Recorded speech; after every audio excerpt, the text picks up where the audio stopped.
Hi, I'm Ollie Rankin. This is From the Trees to the Stars, a new channel where I basically talk about how messed up the world is, explore how it's gotten to be that way, and offer up some suggestions for what we should be doing to fix it. I want to kick this off by sharing an insight that came to me a few years back.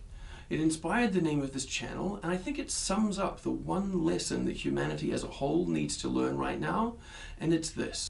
Competition got us down from the trees. Only cooperation can take us to the stars. Because if we continue to squabble amongst ourselves over who has the biggest missiles or who has the most money, if we continue to waste that money building walls instead of bridges, if we continue to kill one another for the right to exploit the dwindling resources of this planet, and if we continue to block climate change action in the name of profit, we are bringing about our own extinction.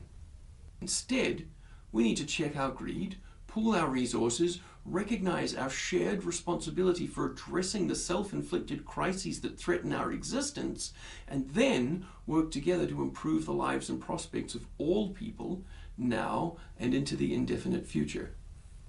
But competition is very deeply rooted in our nature and culture. We see it all around us in the animal kingdom.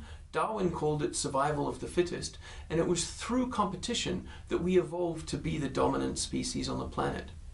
We're so enamored with competition in the West that we even based our political and economic systems, democracy and capitalism, on this notion that competition is the driver of progress. Unfortunately, a small group of rich, powerful people have figured out how to hack democracy and capitalism and have used their increased wealth and power to further increase their wealth and power. So let's take a step back and look at this from a wider perspective. You may have heard of Fermi's paradox. It's the notion that in such a big universe filled with so many stars, orbited by so many planets, many of which are Earth-like but older, it's weird that we haven't yet encountered any definitive proof of extraterrestrial civilizations.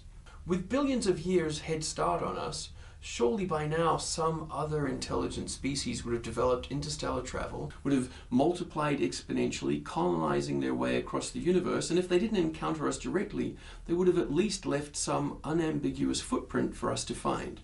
The standard response to Fermi's paradox is an annoying non-answer called the Great Filter.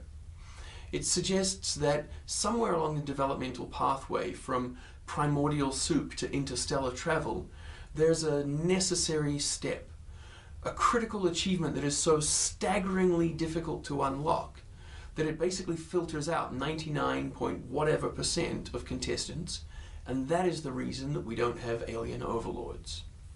We just don't know if humanity has already passed that great filter step or if it's still in our future. Was the development of life in the first place the nearly impossible step? Or was it the emergence of intelligence? What about the agricultural revolution? Maybe all the other brainy aliens in the universe are still hunter-gatherers on their home worlds because they just weren't as lucky as we were with all these plants and animals we were able to domesticate. Or maybe it's climate change. Maybe all the other advanced civilizations in the universe ignored the warning signs as their own technological industrial revolutions poisoned their biospheres and made their planets uninhabitable. If we're going to address climate change on this planet, we need a new model for politics and economics. Democracy and capitalism are failing not just because they've been hacked, but because they simply don't include the mechanisms necessary to make the decisions and take the action that's required.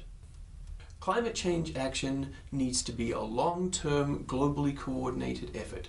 Every single person on the planet should be given the opportunity to contribute, both ideas and labor. It cannot be constrained by budgets or corrupted by bias. All decisions must be based on objective, scientific consensus to produce the maximum benefit for the greatest number of people while doing the minimum harm. And that's what I mean about cooperation taking us to the stars. Because if we can pull this off, we'll be capable of anything. I truly believe if we can overcome this one specific hurdle, we'll be on our way to fulfilling our potential as an interstellar civilization.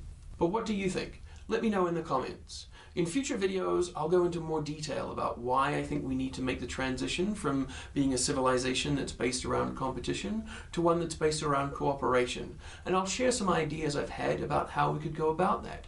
In the meantime, please like and share this video and subscribe to the channel to stay up to date.